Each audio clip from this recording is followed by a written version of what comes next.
আপনি বঙ্গবন্ধু শেখ মুজিবুর রহমানের পিতা। আজকে আপনার কাছে আমরা এসেছি ওনার ব্যক্তিগত বাল্য জীবন সম্পর্কে কিছু জানতে। আচ্ছা, উনি কবে জন্মগ্রহণ করেছিলেন এবং কটার সময়, এই সময়টা আপনি আমাদের একটু বলেন না। 1920 7ই মার্চ। রাত কয়টা? রাত 8টা। কি বার ছিল ওটা? মঙ্গলবার রাত্রে। বঙ্গবন্ধুর মাতা উনি বললেন তিনি রাত্রি 8টায় মঙ্গলবারে এই গোপালগঞ্জ মহকুমার এই টঙ্গিপাড়ার এই বসত বাড়িতে জন্মগ্রহণ করেছিলেন। আচ্ছা, আপনার তো মনে আছে যে বঙ্গবন্ধু যখন খুব ছোট শিশু অবস্থায় তখন তিনি কেমন করতেন বা চঞ্চল প্রকৃতির ছিলেন কিনা? আমি বলি, সৎ সাহসী ছিলেন। উদ্দেশ্য তার সব সময় এক উদ্দেশ্যে সে কি করত, তার যা উদ্দেশ্য সেই সফল করত, এবং সৎ সাহসী, সৎ চরিত্র এবং দয়াবান। সৎ সাহসী, সৎ চরিত্র এবং দয়ালু ছিলেন। গরিবের প্রতি তার খুব ছোটকালের থেকেই দয়া এবং একটা নীতি সে নিয়ে চলবে, এই তার ছিল। সেই নীতি নিয়েই সে বরাবর চলছে এবং সেই নীতিতেই আল্লাহ তাআলা তাকে সফল করছে। স্বাধীনতা প্রিয় সে ছিল, স্বাধীনতা প্রিয় ছিল। সে স্বাধীনভাবে থাকবার চেষ্টা তার চিরকালই ছিল, এবং সৎ প্রকৃতি ছিল, এবং সততা তার ছিল, এবং দয়ালু ছিল। এই মোট কথায় এই ছোটকালের ঘটনা একটা বললি তো আর এরকম চলবে না। এটাই তার প্রধান নীতি ছিল তার। দেশের কোনো দুষ্ট চরিত্র লোকের সঙ্গে সে মেশে নাই। তিনি সব সময় সৎ লোকেরা সব সময় সে নেতা এই সব কাজে সে এটা নেতৃত্ব করবে, এই তার আকাঙ্ক্ষা ছিল। আচ্ছা, আমাদের জাতির পিতা বঙ্গবন্ধু শেখ মুজিবুর রহমান 7.5 কোটি মানুষের কাছে এবং সমগ্র বিশ্বের কাছে শেখ মুজিবুর রহমানের বলেই পরিচিত। কিন্তু আপনারা আদর করে ছোটবেলায় যে নামে ডাকতেন, আপনি কি বলে ডাকতেন তাকে? খোকা বলে।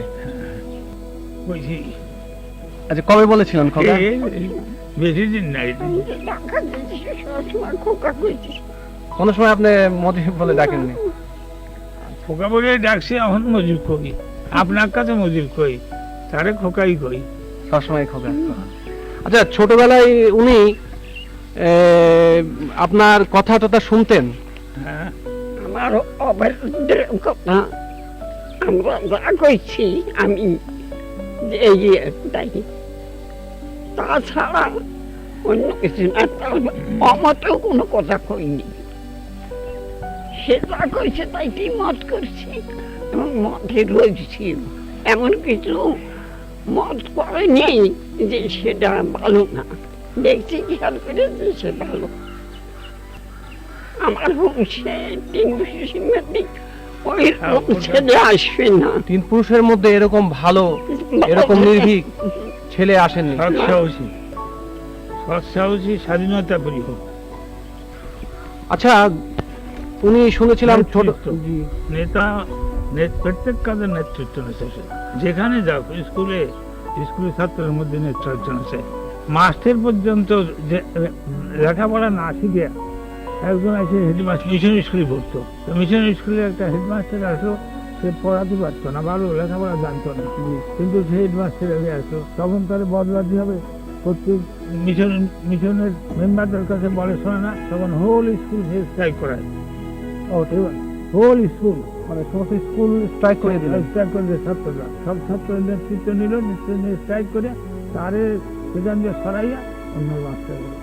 তাহলে ছোটবেলা থেকেই স্কুল অবস্থা থেকেই তার যে ওই নেতৃত্ব সুলভ একটা ছিল এই আপনার মনোভাব, সেটা আপনারা লক্ষ্য করেছেন।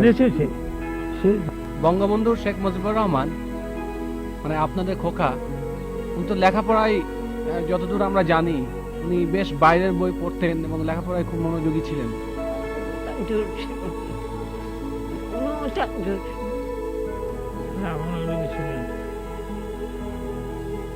তার পূর্বপুরুষদের হয় না, আল্লাহ দেখতে পাইছি, তার শান সে দিতে পাইছি। আচ্ছা, উনি তারপরে এখানকার লেখাপড়া জীবন শেষ করে তারপরে উনি তো কলকাতা ইসলামিয়া কলেজে গেলেন পড়তে। এবার আমরা আপনার কাছে কিছু জানতে চাবো, খেলাধুলার প্রতি তার কেমন একটা ঝোঁক ছিল? দাদু খেলা ভালো, স্বাভাবিক, খুব বেশি বলে যদি না। বেশি নেই। দাদু স্বাভাবিক। ফুটবল খেলতেন মনে হয়। হ্যাঁ, ফুটবল। ওই যে হারে দাদু সংখ্যা সন্তান, হ্যাঁ, যে জায়গা দাদু সেই কারে সৃষ্ট। যেখানে যাবে সেখানকারই নেতা। নেতা। তিনি ছোটবেলাও নেতা ছিলেন, তিনি মাঝেও নেতা ছিলেন, এখনো তিনি নেতা, তবে এখন তিনি জাতির পিতা। আর এই ভাই বোন, নেতা কি চার আমরা বোন, যখন পাকিস্তান হলো, একটি ভাই। যখন পাকিস্তান হলো তখন তো আসলো ঢাকায়, জি তখন ওখান দিয়ে বিয়ে পাস করে আসলো। জি এখানে এসে অ্যাডমিশন দিল। অ্যাডমিশন নিলে ওই তারা ওই যে আপনার এই বাংলা ভাষা নিয়ে যে একটা গোলমাল হলো, জি হলি থেকে তারা কলেজে ইউনিভার্সিটিতে ওই 1952 সালে সেই 21শে ফেব্রুয়ারি যে ভাষা আন্দোলন, ভাষা আন্দোলন না, তার আগেই হয়েছিল। জি তার আগেই ইউনিভার্সিটিতে ওরা স্ট্রাইক করে। হ্যাঁ, ওই যে শুয়ে পড়ছিল যে, ইউনিভার্সিটির মেনিয়াল স্ট্রাইক, হ্যাঁ, যেটা ওই যে চতুর্থ শ্রেণীর কর্মচারীদের স্ট্রাইক উনি নেতৃত্ব দিয়েছিলেন। হ্যাঁ, সেই জন্য তো শুয়ে পড়ে ফিরে হয়ে গেল, তখন ওরে ই করলো, আপনার এক্সপেল করলো কলেজের বিশ্ববিদ্যালয় থেকে। বিশ্ববিদ্যালয় থেকে হ্যাঁ। এক্সপেল করলো। স্পান করি না, জি না, তখন না, তখন ভাইস চ্যান্সেলর ওসমান গনি ছিলেন। ছিলেন না।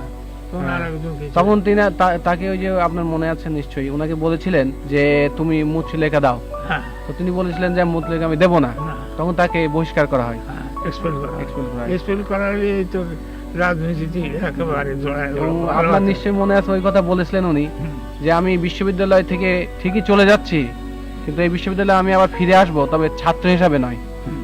এই কথাটা উনি বলেছিলেন। আচ্ছা, আর উনার একটু রাজনৈতিক জীবন, ছোটবেলা থেকে উনার রাজনীতির প্রতি হ্যাঁ। খুবই ছিল একটা আগ্রহ। আগ্রহ ছিল, কিন্তু সে সময় তো আর তো এই পাকিস্তান, হিন্দুস্তান হুম। বা সেও তো খালি মুসলিম লীগই ছিল, হুম। আর কোনো তো ছিল না। মুসলিম লীগের সময় ওই স্টুডেন্ট হিসেবে খুব কাজ আমরা করেছেন। কাজ করছে, মানে তো ইলেকশন করছে, হ্যাঁ। তারপরে আপনার অন্যায়ের প্রতিবাদ করছে।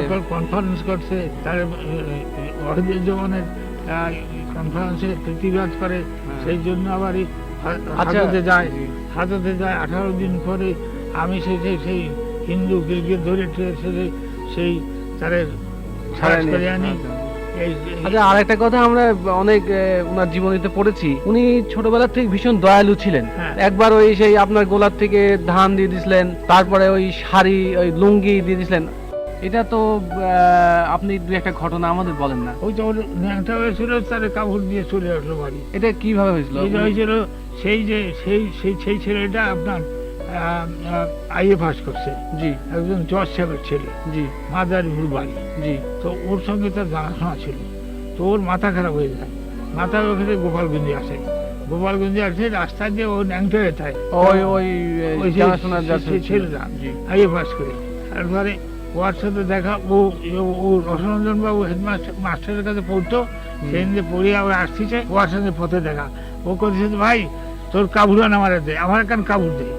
তখন ও কি করবে, তখন ও নিজের কাবুর খান খুলে তারে দিয়া, গায়ে চাদর ছিল, তাই যে নিজে বাসায় আসলো পড়িয়া। আমি বললাম, বলে তোর কাবুর করি? বলে তা দিয়েছি। কারে দিয়েছি? বলে পাগলা বাটারে। বয়স করছি, যা। এই হলো তার। আর আপনার ওই গোলাপ থেকে একবার ওই দুর্ভিক্ষ হয়েছিল, তারা দান পান সেই উনি লোকের সেই দুঃখ কষ্ট দিয়ে মনের মধ্যে উনি আর খুব কষ্ট হয়েছিল, এবং তখন ওই গোলাপ থেকে ধান দিয়ে দিয়েছিল। মোট কথা তো হয়েছে, তখন আপনার কিছু বলেননি? এটা 3টে কথা। জি, সৎ সাহস ছিল, সততা ছিল, দয়ালু ছিল, নির্ভীক ছিল। নির্ভীক ছিল।